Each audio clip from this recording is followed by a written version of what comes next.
ഇപ്പം നമ്മൾ ഫോർട്ടിൻ്റെ സമീപത്ത് എത്തിയിട്ടുണ്ട്. ഇതാണ് ഫോർട്ടിലേക്കുള്ള എൻട്രി പോയിന്റ്.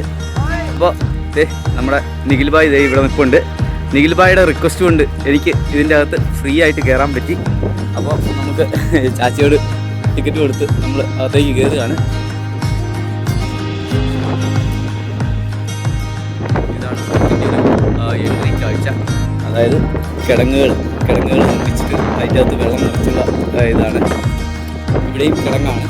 അതോടൊപ്പം തന്നെ ഇതിൻ്റെ മെയിൻ്റനൻസ് പണികളെല്ലാം നടന്നുകൊണ്ടിരിക്കുകയാണ്. അതാ ഫൗണ്ടനുകളൊക്കെ സെറ്റ് ചെയ്ത് വളരെ മനോഹരമാക്കി തീർത്തുകൊണ്ടിരിക്കുകയാണ്. നമ്മൾ ദമനിൽ കണ്ട പോലെ തന്നെയുള്ള ഒരു ഫോർട്ടാണ്. ആ ഒരു മനോഹാരിത നമുക്ക് കാണാൻ പറ്റും. നമ്മൾ ഉള്ളിലേക്ക് കിടക്കുകയാണ്.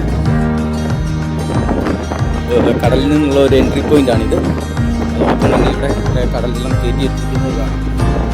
അതോടൊപ്പം തന്നെ ഇവിടെ നിൽക്കുമ്പോൾ നമുക്ക് ആ പഴയ ജയിൽ ഇവിടുന്ന് കാണാൻ പറ്റുന്നുണ്ട്. പഴയ ജയിൽ ഒരുപാട് ലൊക്കേഷനായിട്ടുള്ള ഒരു ജയിലാണിത്. അപ്പോൾ നമുക്ക് അതിനുള്ളിലേക്ക് പോകാം. ബായി മുമ്പിലോട്ട് പോയിട്ടുണ്ട് കേട്ടോ.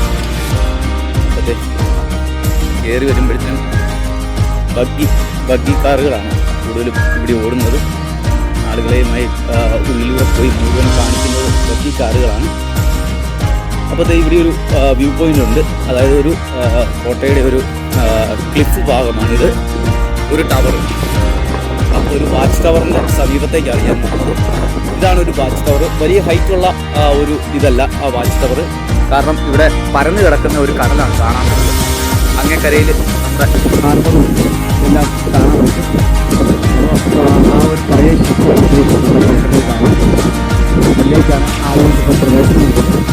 അതിന് കയറുന്നത് നേടുകയാണ്. അതുപോലെ തന്നെ ആ ബോട്ടിൻ്റെ ഒരു സിമ്പിളായി നിൽക്കുന്ന രൂപം നമുക്ക് കാണാൻ പറ്റും. അപ്പോൾ നിഖിൽ ഭായ് എൻ്റെ കൂടെ ഉണ്ട് കേട്ടോ. നിഖിൽ ഭായ് രാജ